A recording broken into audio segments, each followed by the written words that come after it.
because the wars were so brutal, Israel is now very badly internationally isolated, facing various boycotts, formal and informal.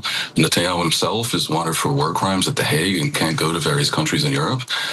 Things are pretty bad for Israel on the world stage, and they may get worse if Trump is rendered a lame duck by the midterm elections, or if a Democrat returns to the White House in 2024. I wouldn't say that it nets out to a strategic victory, although sure, they've taken over some land. That was geopolitical strategist Dan Perry, and while he's absolutely correct that the global community absolutely loathes Israel following the genocide in Gaza and its continued atrocities against the Lebanese people, he also said, that the Israelis have no interest in occupying Gaza or Lebanon. Cenk, your 2 cents on that? Yeah, they have a direct interest in it. How do I know? Because they've said it on tape many times. I know, it's amazing. Yeah, and so, oh my God, don't get, if we have a Democrat, they might stop the war and economic catastrophe. Oh, okay, don't threaten us with a good time. Well, I wanted to get into what the latest updates are on Lebanon, because Lebanon happens to be the real sticking point when it comes to the peace negotiations between Iran and the United States. In fact, just yesterday, Iran made abundantly clear that they're suspending any diplomatic talks unless unless Israel stop attacking Lebanon. However, now it looks like Iran is kicking things up a notch. In fact, Iran's parliament speaker, Mohammad Ghalibaf, has threatened to carry out direct confrontation against the enemy, as he calls it, if Israel refuses to stop its attacks against southern Lebanon. Let me read you his comments, which he posted on X. In my conversation with my brother, I affirmed, and he's referring to the President or Nabih Berri is the Speaker of Lebanon's parliament and leader of the Amal Movement. He says, I affirmed that if the Israeli aggression against Lebanon continues, we will not only halt the path of negotiations, but we will also be in direct confrontation with the enemy. Long live the resistance, long live the defense of the land, and long live the brotherhood between the Lebanese and Iranian peoples.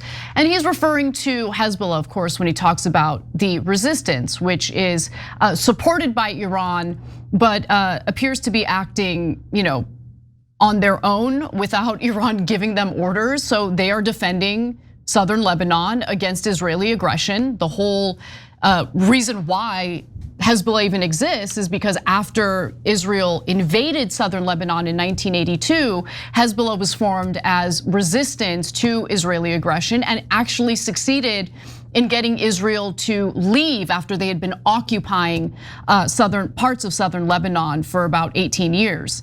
So, Cenk, yeah, that's a pretty confident statement. If you don't stop attacking Lebanon, then we're going to confront you directly. That's what he's saying. Yeah, so they got tired of Israel breaking the ceasefire endlessly. So there's supposed to be a ceasefire. It's supposed to include Lebanon. So, and Israel's like, yeah, but we're liars. We never listen to a ceasefire. So if you sign a deal with us, you're an idiot. You'll have to abide by it. We won't. And then what will be the ramifications of Israel not abiding by it? Because they've been bombing the hell out of Lebanon. They're in massive violation of the ceasefire. Well, there will be no consequences because American media will lie to you. And so what happened in this case is really outrageous. So, and by the way, I was on all over British media today, and they're doing it too. So right before I went on a British show, they were talking about how Hezbollah broke the ceasefire. That's a giant lie. That's insane. So let me get this straight.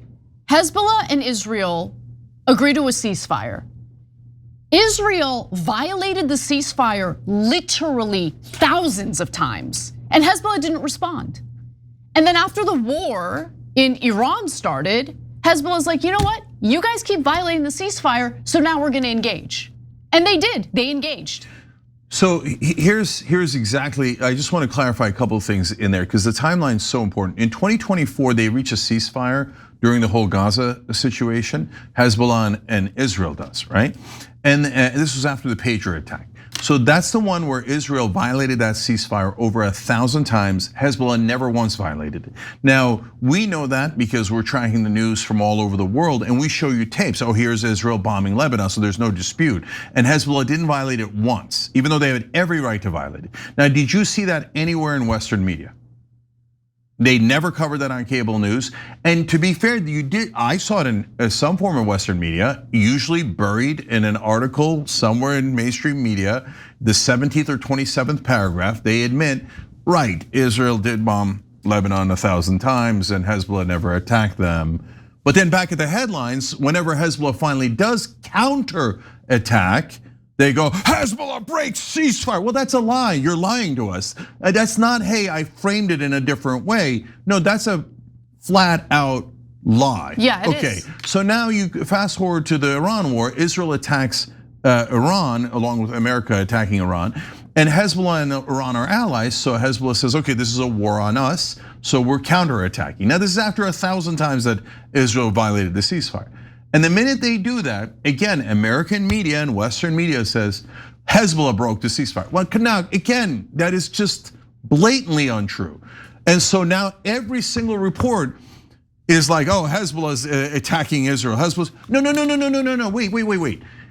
Is Hezbollah inside Israel taking territory, or Israel is inside Lebanon taking territory? There is a real answer to that in the real world on the ground. Last month, the Supreme Court cleared the way for Alabama Republicans to pursue a new voting map, and the coverage of that decision split almost instantly along partisan lines. Now, on the left, a high factuality source says this decision paves the way for racial gerrymandering. On the right, a mixed factuality source frames it as a fix for Democrat-friendly congressional districts. So which one is it? Well, this is a major story that could affect the balance of power in the midterms, and without ground news, it would be a whole lot harder to instantly see that partisan split across the more than 200 sources covering it. That's exactly why I recommend ground news. You just saw how easy it is to look at one story and immediately compare who's pushing what. Ground news is a website and app that pulls together reporting from across the political spectrum so you can compare how the same story is being covered, see the bias distribution, check the factuality ratings of the sources, and even see who owns the outlets behind the reporting. Ground news also has a blind spot feed, which highlights stories that one side of the political spectrum is barely covering at all. So you're not just trapped inside the version of events your usual media bubble wants to feed you. If you're tired of being fed somebody else's narrative, I genuinely recommend ground news. Go to ground.news/TYT or scan the QR code. Using our link gets you 40% off the Ground News Vantage plan, and you can also gift a subscription directly through Ground News.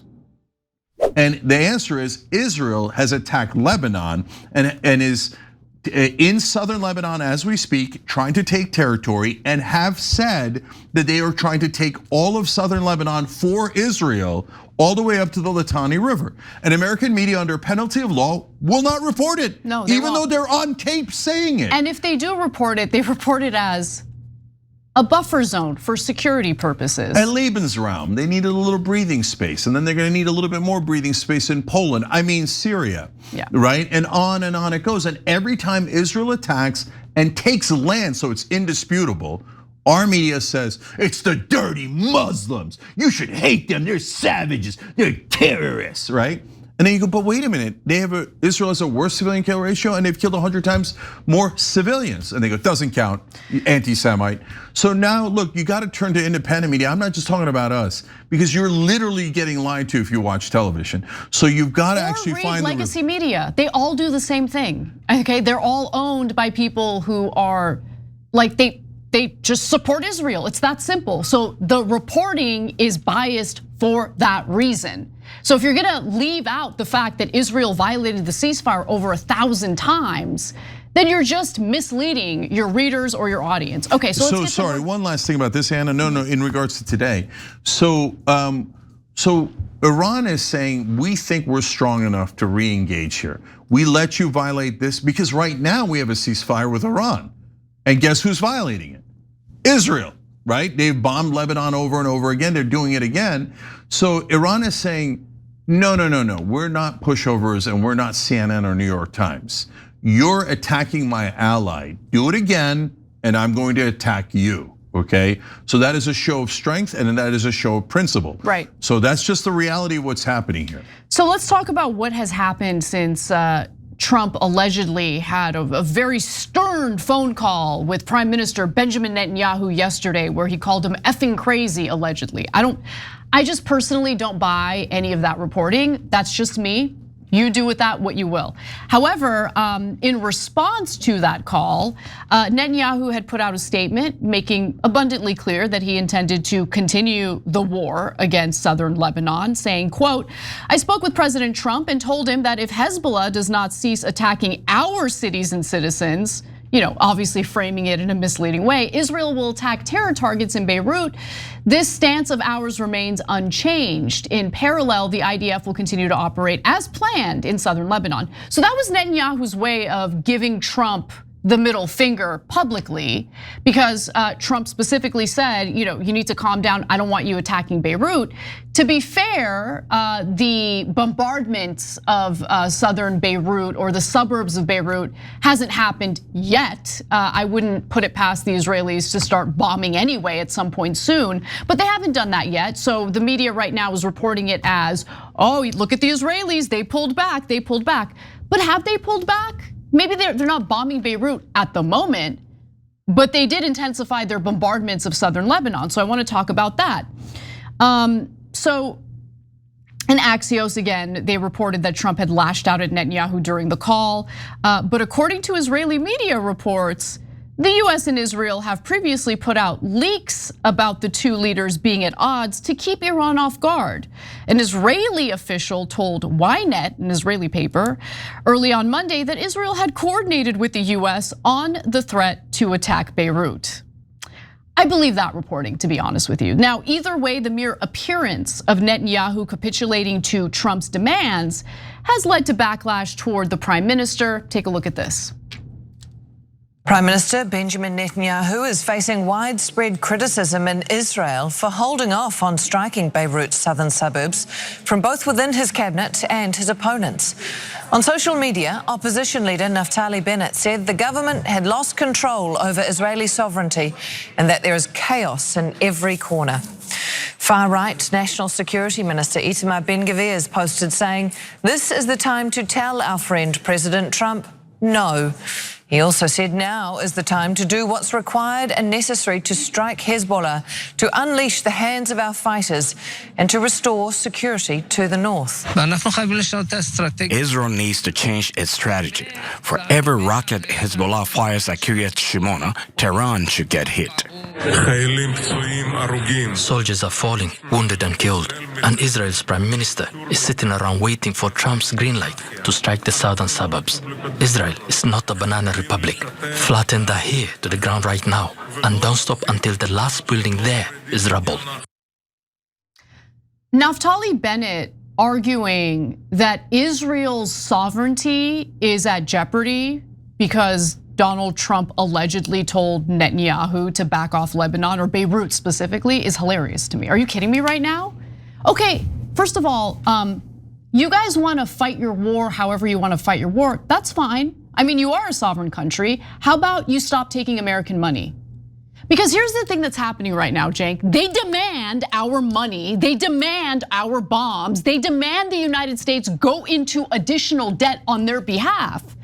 And then if the president of the United States asks the prime minister of Israel to rein it in a little bit, they all have meltdowns simultaneously. Total meltdowns, doesn't matter. By the way, Naftali Bennett is the opposition to Netanyahu. He sounds exactly like Netanyahu. What's the opposition? What do you guys really disagree about?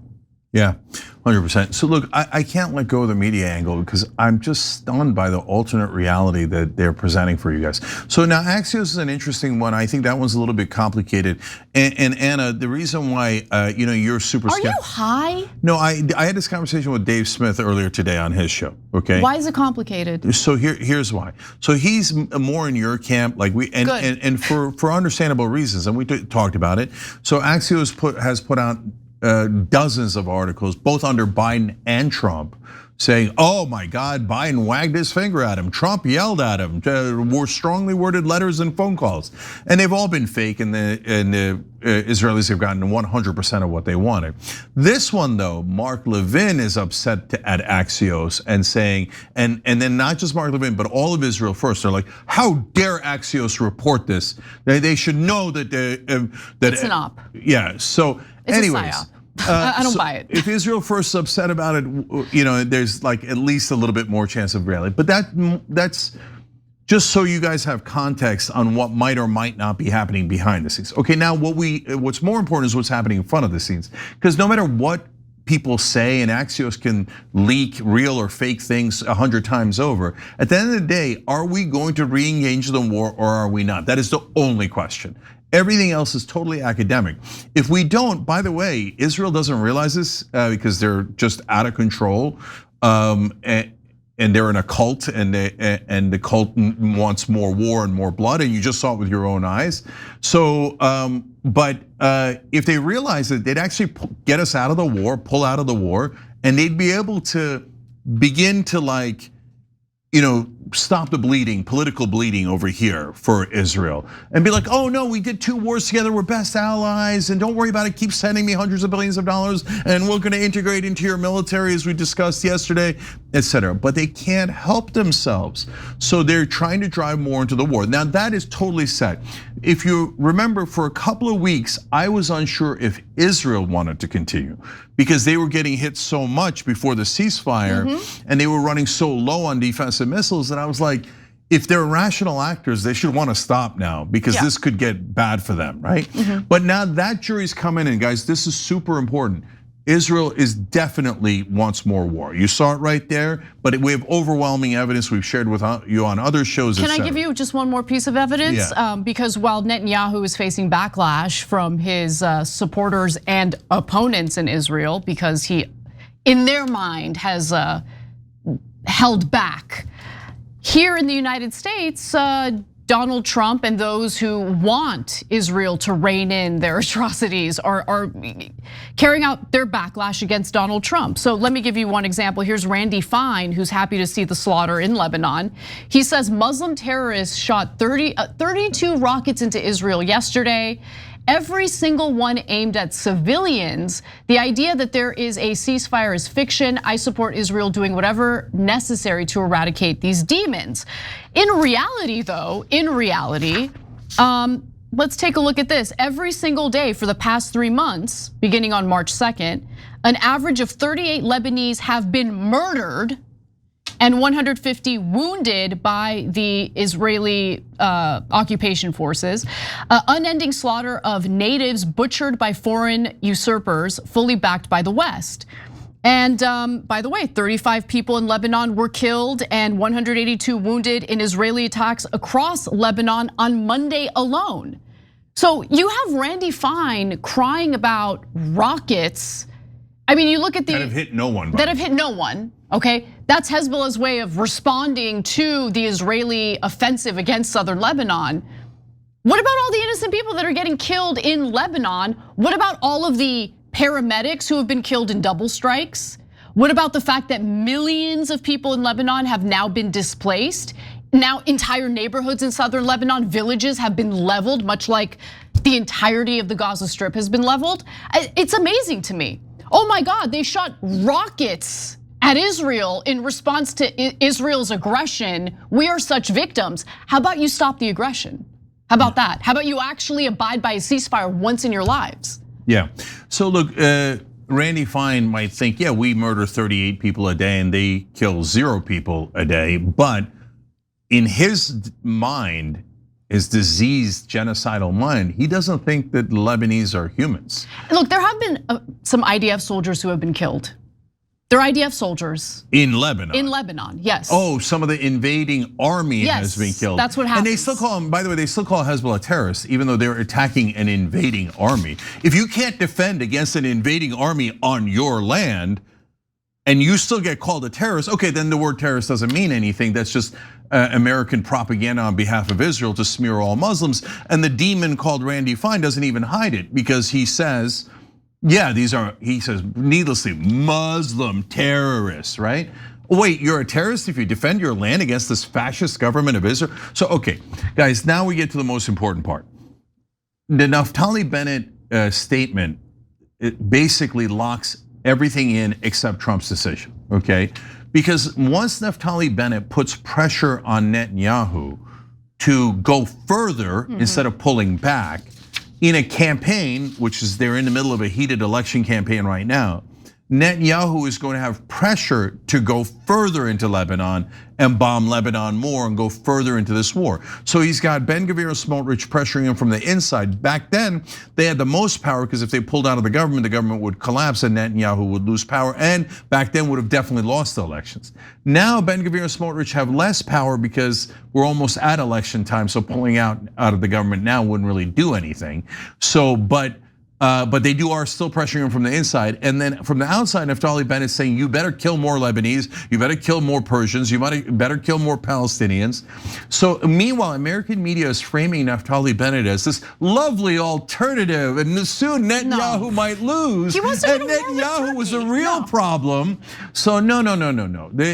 If we're being super honest, the Israeli population wants more war and genocide. And they show it in every poll, and the two leading candidates are arguing about who wants more war and more genocide. So I have a pretty scary, I don't want to say prediction. Prediction is too strong a word, but something that I've been kind of thinking about and speculating about lately. Because you raise a really important point, Cenk. Israel is at a significant disadvantage given their lack of defensive military capability, right? The interceptors, they're low on interceptors.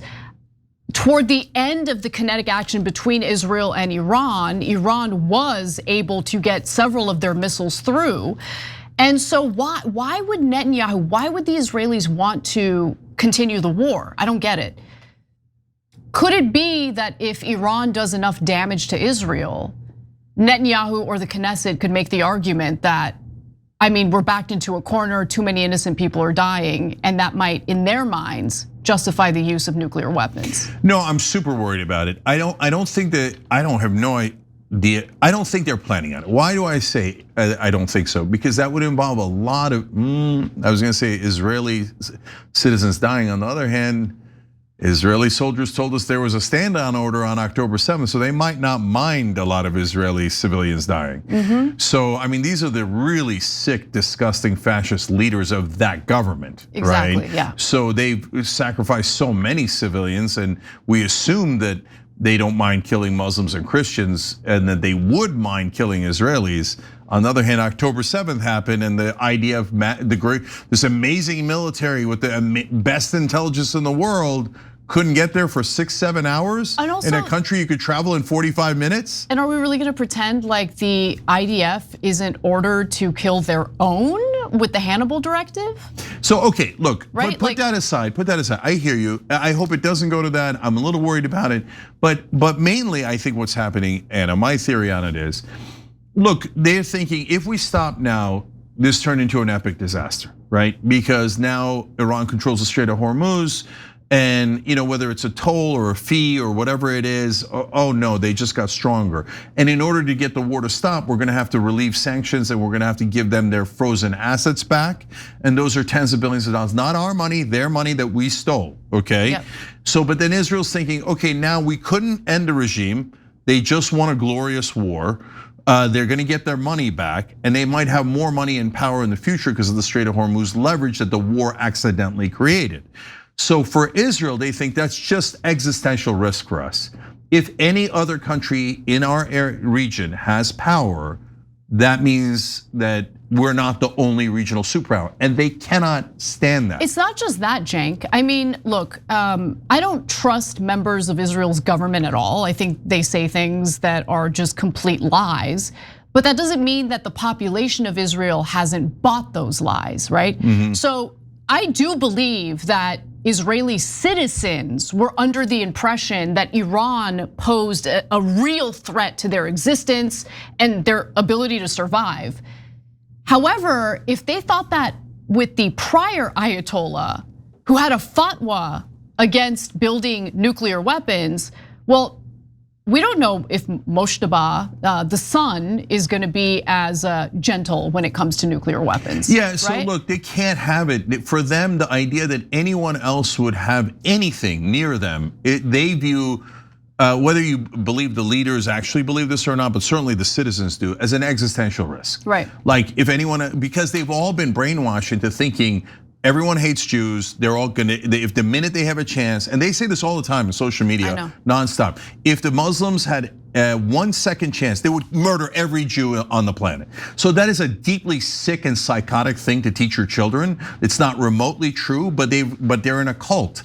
So they think the idea that Iran comes out stronger from this war, they find completely and utterly unacceptable. They're willing to risk any war, anything, even maybe their relationship with America, to keep driving and driving and driving. They have made their decision. There's no longer any question at all. So as usual, we come to the last part of it, which is Trump. Trump has to make the decision. So now, if you were doing it in American interests, as we've explained many times, this super easy deal: get the uranium, enrich uranium out, open up the Strait of Hormuz. You've got a deal. We come home, and we have no other interest, etc. So, but furthermore, if we keep going, because the thing that ExxonMobil said yesterday, guys, is devastating. That even if the war stopped today, that oil would go up to $150 to $160. That is already economic calamity, okay? If the war continues, it'll be a catastrophe like you've never seen. I know it's hard to believe that before it hits, right? But every expert in the world is saying that exact thing. So Trump cannot continue the war. It'll totally annihilate his reputation, this presidential term, his whatever agenda he has, and most importantly, his ego, right? He cannot continue. On the other hand, Israel has something on him that makes him think that he cannot defy Israel. So it is an immovable object meeting an irresistible force. And so that's why I keep saying, I'm not sure what Trump is going to do. And right now I've got it at 80-20 that he listens to the Israelis. Because if whatever they have on him was powerful enough to get himself to get Trump to punch himself in the face about 40 times already, probably it's powerful enough to get the next thing done. Right. Because Trump thinks what Israel has on him is so devastating that even absolutely destroying his reputation is not as bad. So yeah, I've got it at 80-20. I don't know if Anna has it at 100-0. But I want, super last thing is, if we're right and Trump goes, okay, we're going back in and we're gonna bomb Iran, okay, then it's over. Then we won't need to convince you anymore. Because what'll happen within, immediately, but certainly within a month, is that the economic catastrophe will begin. And when it begins, there will be a rage in this country like we haven't seen in a long time. And no amount of propaganda from Jake Tapper or anyone else in CNN or New York Times is gonna stem that tide. The dam is going to break. The American people know Israel did this to us. And I don't know what happens with that fury, but that fury road is on its way. Every time you ring the bell below, an angel gets his wings. Totally not true, but it does keep you updated on our live shows.